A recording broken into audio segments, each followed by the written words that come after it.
Hello dear students, welcome to lesson Sasan academy. आज से हम लोग क्लास 8 की हिंदी की न्यू सीरीज़ को स्टार्ट करने जा रहे हैं, जिसमें हम लोग सारे चैप्टर को 1 बाय 1 कवर करेंगे। तो अगर आपने अभी तक चैनल को सब्सक्राइब नहीं किया है या फिर आप चैनल पे न्यू हैं तो चैनल को सब्सक्राइब करके बेल आइकन को प्रेस कर लो ताकि अपकमिंग वीडियोज़ की नोटिफिकेशंस आपको सबसे पहले मिल सके। तो आज हम लोग क्लास 8 की जो हिंदी की बुक वसंत है उसका चैप्टर नंबर 1 करेंगे, जिसका शीर्षक है ध्वनि। ध्वनि यानी आवाज़, साउंड, जो हम सुनते हैं, चारों तरफ से हमारे आवाज़ आती है, उसको हम लोग क्या कहते हैं? ध्वनि कहते हैं। अभी आप मेरी आवाज़ को सुन रहे होंगे तो ये भी क्या है? ध्वनि है। कई बार क्या होता है, ये आवाज़ हम बाहर से ना सुनकर अपनी मन की आवाज़ को सुनते हैं। तो ये जो कविता है इसको सूर्यकांत त्रिपाठी निराला जी ने लिखी है, और इस कविता को उन्होंने ध्वनि शीर्षक ही क्यों दिया है? क्योंकि ये जो कविता है वो कवि के मन की आवाज़ है, जिसको उन्होंने क्या किया है? इन पंक्तियों में लिख दिया है। तो सबसे पहले मैं आपको एक बार ये पोएम को पढ़ के सुना देती हूँ, उसके बाद हम लोग लाइन बाय लाइन इसका मीनिंग करेंगे और जितने भी कठिन शब्द आएंगे उसको भी हम लोग डिस्कस करेंगे, और वीडियो के एंड में क्वेश्चन आंसर को भी एक बार डिस्कस कर लेंगे। तो वीडियो को एंड तक ज़रूर देखिए, और अगर वीडियो पसंद आती है तो लाइक करना बिल्कुल ना भूलें। तो सबसे पहले मैं रीड करके सुना देती हूँ। अभी ना होगा मेरा अंत, अभी अभी ही तो आया है मेरे वन में मृदुल वसंत। अभी न होगा मेरा अंत, हरे हरे ये पात, डालियाँ कलियाँ कोमल गात। मैं ही अपना स्वप्न मृदुल कर फेरूंगा निर्दित कलियों पर, जगह एक प्रत्युष मनोहर। पुष्प पुष्प से तंद्रालस लालसा खींच लूँगा मैं, अपने नवजीवन का अमृत सहर्ष सींच दूँगा मैं। द्वार दिखा दूँगा फिर उनको, है मेरे वे जहाँ अनंत, अभी न होगा मेरा अंत। तो सूर्यकांत त्रिपाठी निराला जी ने इस कविता को लिखा है, और इनका जन्म जो है 11 फरवरी 1898 को पश्चिम बंगाल में हुआ था। तो जब इन्होंने ये कविता लिखी थी तो उस टाइम पर जो कवि थे वो बहुत ही ज़्यादा निराश हो चुके थे। उन्होंने अपने जो फैमिली मेम्बर्स थे एक एक करके सबको खोया था, तो इस वजह से उनके जीवन में काफ़ी ज़्यादा दुख आ गए थे। लेकिन फिर भी उन्होंने क्या किया, अपने आप को उन दुखों से बाहर निकाला और फिर कहा कि नहीं, मेरे अंदर तो बहुत सारी इच्छाएं हैं, बहुत सारी शक्तियां हैं, तो मैं ऐसे निराश होकर नहीं बैठ सकता, बल्कि जो मेरी युवा पीढ़ी है जो मेरी ही तरह निराश हो चुकी है, मुझे उन सबको प्रेरणा देना है। इसलिए उन्होंने इस कविता को लिखा है। और उन्होंने जो मानव की तुलना है इस पोएम में उन्होंने किससे की है? जो प्रकृति के एलिमेंट्स हैं उससे की है। तो आप वीडियो को जब पूरा एंड तक देखेंगे तो आपको समझ में आ जाएगा। तो चलिए हम लोग पहली पंक्ति का मीनिंग करते हैं। अभी ना होगा मेरा अंत, अभी अभी ही तो आया है मेरे वन में मृदुल वसंत। अभी ना होगा मेरा अंत, अंत होता है अंतिम समय या जो हमारी समाप्ति का समय आ जाता है। तो कवि कहते हैं कि अभी मेरा अंत नहीं होगा। क्यों? क्योंकि अभी अभी तो आया है। क्या आया है? मेरे वन, यानी जो मेरा जीवन रूपी वन है उसमें क्या आया है? मृदुल होता है, कोमल, और वसंत ऐसा मौसम होता है जिस टाइम पर क्या होता है, हर तरफ आपको फूल फूल नज़र आते हैं, हर तरफ हरियाली होती है, नए नए फूल खिलते हैं, चारों तरफ देखने में हरा भरा नज़र आता है, चारों तरफ से फूलों की खुशबू आती है, जिसको हम लोग स्प्रिंग सीजन भी कहते हैं। तो कवि कहते हैं कि अभी मेरा अंत नहीं होगा, क्योंकि मेरे जीवन रूपी वन में अभी अभी वसंत रूपी यौवन का आगमन हुआ है, और इसलिए मेरा अंत भी नहीं होगा, क्योंकि अभी तो मेरे अंदर बहुत सारी शक्तियां हैं, मेरे अंदर बहुत सारी इच्छाएं हैं, बहुत सारी प्रेरणा है, बहुत सारी उमंगें हैं। इस वजह से मेरा अंत अभी नहीं होगा। फिर आगे वे कहते हैं, हरे हरे ये पात, डालियाँ कलियाँ कोमल गात। पात होते हैं पत्ते, जो पेड़ के पत्ते होते हैं ना, उनको क्या कहते हैं? पात। डालियाँ जो पेड़ की डाल हैं, कलियाँ जिनको हम लोग बर्ड्स भी कहते हैं, जिसमें से फूल निकलते हैं, और कोमल यानी सॉफ्ट, जो मुलायम हो, और गात होता है शरीर। तो कवि जो है वो कहते हैं कि ये जो यहाँ पे पेड़ हैं उनकी डालियाँ हैं, उनकी कलियाँ भी हैं, और उनका शरीर कैसा है? कोमल है, और उनमें कलियाँ आ चुकी है, अर्थात वे अब फूल बनने ही वाली हैं। फिर कवि कहते हैं कि मेरा ये सपना है, मैं ही अपना स्वप्न, स्वप्न यानी सपना, मृदुल अभी मैंने ऊपर बताया है कि मुलायम या सॉफ्ट, कोमल, और कर होता है हाथ, हाथ। फेरूंगा निर्दित कलियों पर, फेरूंगा यानी उनको, उन पे हाथ फेरूंगा। किस पर? निर्दित यानी जो नींद से अलसाई हुई जो कलियां हैं उन पर मैं अपना हाथ फेरूंगा, और फिर उनके जीवन में एक प्रत्यूष होता है सुबह, और मनोहर होती है सुंदर, और फिर उनके जीवन में एक नई सुबह को लेकर आऊँगा। उनके जीवन में एक नई सुबह का आरंभ होगा, नई सुबह का आगमन होगा, अर्थात उनके जीवन में खुशियाँ आएंगी।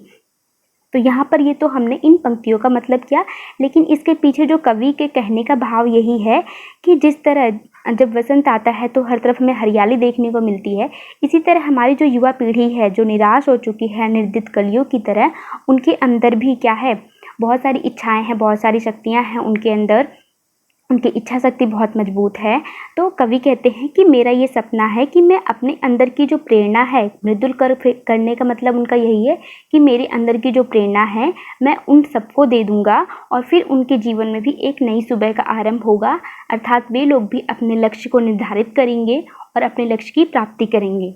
मैं उनको दिशा निर्देश दूंगा। फिर आगे है, पुष्प पुष्प से तंद्रालस लालसा खींच लूंगा मैं।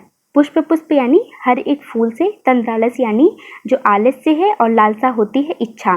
तो वो कहते हैं कि जिस तरह जो कलियां होती हैं उनके अंदर जब वो फूल नहीं बनती तो उनके अंदर क्या होती है, आलस की इच्छा होती है। तो वही कवि कहते हैं कि मैं हर एक फूल से जो आलस्य की इच्छा है उसको मैं निकाल कर बाहर कर दूंगा, और जो मेरे नवजीवन का अमृत है, मेरे जो नवजीवन की प्रेरणा है, उसको क्या कर दूंगा, मैं उन सबके अंदर भी भर दूंगा ताकि उनके जीवन में एक नई सुबह का आरंभ हो। तो उन्होंने यहाँ पे जो पुष्प पुष्प है, मानव की तुलना किससे की है, पुष्प पुष्प से की है। अर्थात उन्होंने मानव को फूल कहा है कि जिस तरह जो कलियाँ होती है, अलसाई होती हैं, उसी तरह जो भी मानव अलसाए हैं या जिनके अंदर बहुत ज़्यादा आलस भरा हुआ है, जो बहुत ही अपने जीवन से निराश हो चुके हैं या जिनके अंदर आलस्य करने की इच्छा है, उनको मैं बाहर निकाल दूंगा। अर्थात उनको ऐसी प्रेरणा दूंगा, ऐसा दिशा निर्देश दूंगा कि वो अपने आप ही बाहर आ जाएंगी और मेरे नवजीवन यानी जो मेरे अंदर की प्रेरणा है उनको उनके अंदर भी भर दूंगा। अर्थात उनको उनके लक्ष्य तक पहुंचाने के लिए मैं अपने सुख दुख को भी त्यागने को तैयार हूँ। फिर आगे है, द्वार दिखा दूंगा फिर उनको, है मेरे वे जहाँ अनंत, अभी ना होगा मेरा अंत। फिर कवि कहते हैं कि मैं उनको द्वार यानी उनको उस रास्ते तक पहुंचा दूंगा, उनको ऐसा दिशा निर्देश दूंगा, ऐसी डायरेक्शंस दूंगा, ऐसी गाइडेंस दूंगा कि वो वहाँ तक पहुँच जाएंगी। है मेरे वे जहाँ अनंत, जहाँ पर पहुँचने के बाद उनकी इच्छाओं की उनकी कभी अंत नहीं होगा। अर्थात जहाँ पहुँचने के बाद वे कभी आलस्य नहीं करेंगे और अपने लक्ष्यों को प्राप्त करेंगे और उनके अंदर की प्रेरणा कभी खत्म नहीं होगी। और फिर कवि कहते हैं कि मेरा अभी अंत नहीं होगा। अर्थात मेरे जीवन का जो लक्ष्य है वो युवा पीढ़ी को प्रेरणा देना है। जब तक मैं ये अपना काम नहीं कर लूँगा तब तक मेरे जीवन का अंत नहीं होगा। तो ये थी हमारी पोएम। आई होप आपको पोएम जो है वो अच्छे से समझ आ गई होगी। तो अब हम लोग इसके क्वेश्चन आंसर्स को डिस्कस करेंगे। तो क्वेश्चन नंबर 1 है, कवि को ऐसा विश्वास क्यों है कि उसका अंत अभी नहीं होगा।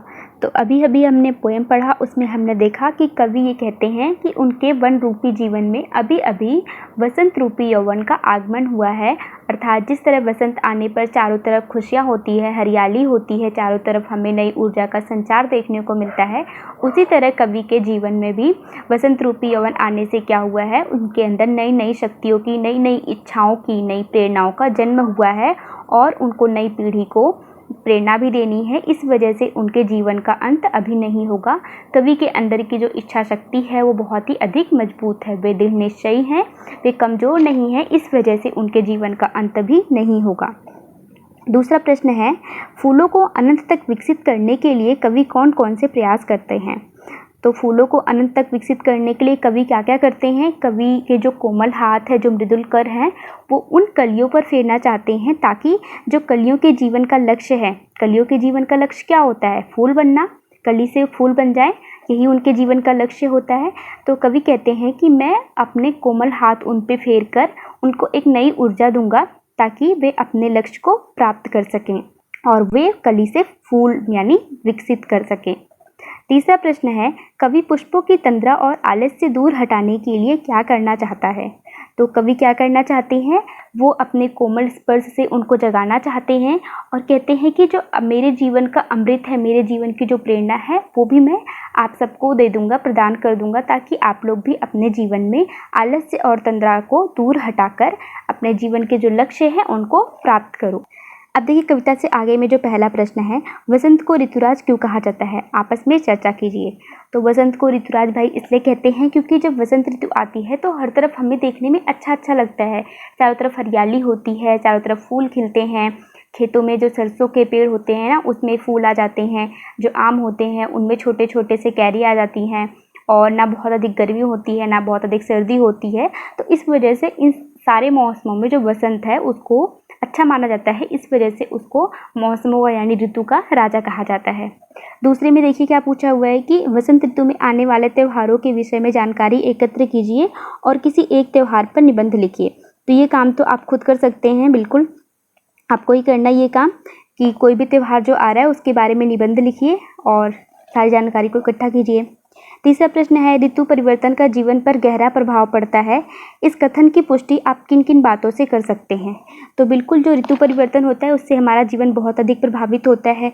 आपने देखा होगा कि जब गर्मियाँ आती हैं, बहुत अधिक गर्मी होती है तो हमारा पढ़ने का बिल्कुल मन नहीं करता या हमारा किसी भी काम में मन नहीं लगता, चाहे बहुत अधिक सर्दी हो या बहुत अधिक गर्मी हो, या फिर जब बरसात हो जाती है बहुत अधिक, तभी भी हमारे सारे काम रुक जाते हैं। तो इस तरह ऋतु परिवर्तन जो होती है वो हमारे जीवन पर बहुत ज़्यादा असर डालती है। तो आप ये इन सारी बातों को लेकर अपनी पुष्टि कर सकते हैं। तो ये था हमारा चैप्टर। वीडियो कैसी लगी आप कमेंट करके बताइए, और अगर वीडियो पसंद आई हो तो इसे लाइक करना और अपने फ्रेंड्स का शेयर करना बिल्कुल ना भूलें, और चैनल को भी सब्सक्राइब कर लीजिएगा। मिलते हैं नेक्स्ट वीडियो में। Thanks for watching.